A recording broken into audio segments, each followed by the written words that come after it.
কবরের আযাবের ভয়াবহ চিন্তা করে সাইয়্যিদিন উসমান ইবনে আফফান রাযিয়াল্লাহু তাআলা আনহু কবরের কথা স্মরণ করলে কান্নায় ভেঙে পড়তেন। এমনকি তার কাপড় ভিজে যেত চোখের পানিতে। হযরতে আজরাইল আলাইহিস সালাম যখন জান কবজ করতে আসবেন তখন মৃত্যু পূর্ব মুহূর্তে কষ্ট হবেই। আসসালামু আলাইকুম। আজকের ভিডিওর মূল আলোচনা কবরের আযাব ও তার থেকে বাঁচার উপায়। আমাদের চ্যানেলে প্রথম হয়ে থাকলে চ্যানেলটি সাবস্ক্রাইব করে সবাই পাশে থাকবেন। যে দোয়াটি কবরের আযাব পিঁপড়ের কামড়ের ন্যায় সহজ হয়ে যায়। মৃত্যু বলতে জীবনের সমাপ্তি বোঝায়। অন্য কথায় মৃত্যু হচ্ছে এমন একটি অবস্থা যখন সকল শারীরিক কর্মকাণ্ড যেমন শোষণ, খাদ্য গ্রহণ, পরিচালন ইত্যাদি থেমে যায়।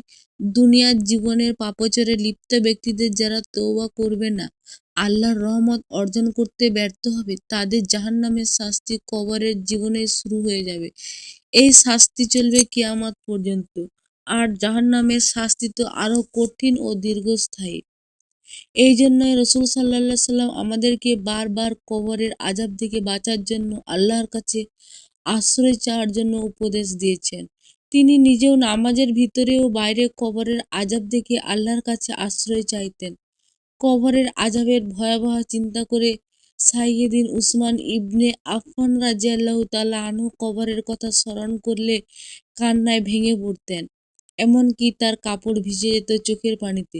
হযরতে আজরাইল আলাইহিস সালাম যখন জান কবজ করতে আসবেন তখন মৃত্যু পূর্ব মুহূর্তে কষ্ট হবেই। তবে মহান আল্লাহ তাআলার মুমিন বান্দারা সেই কষ্টটা কম পেয়ে যাবেন।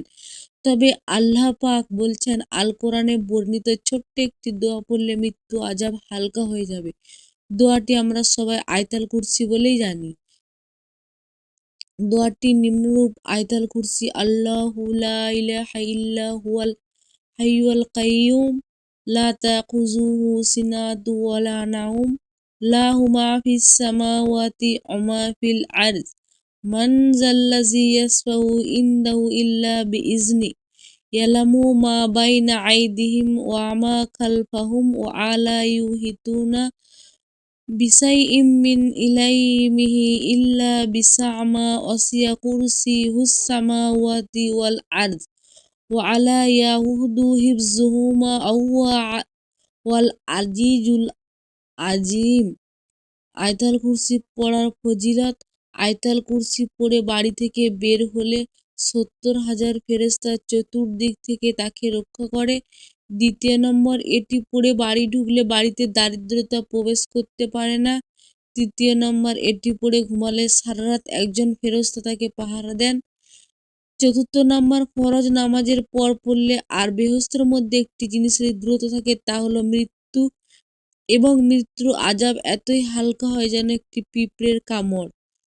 উযুর পর ৫ নম্বর, উযুর পর পড়লে আল্লাহর নিকট ৭০ গুণ মর্যাদা বৃদ্ধি লাভ করে। আমিন।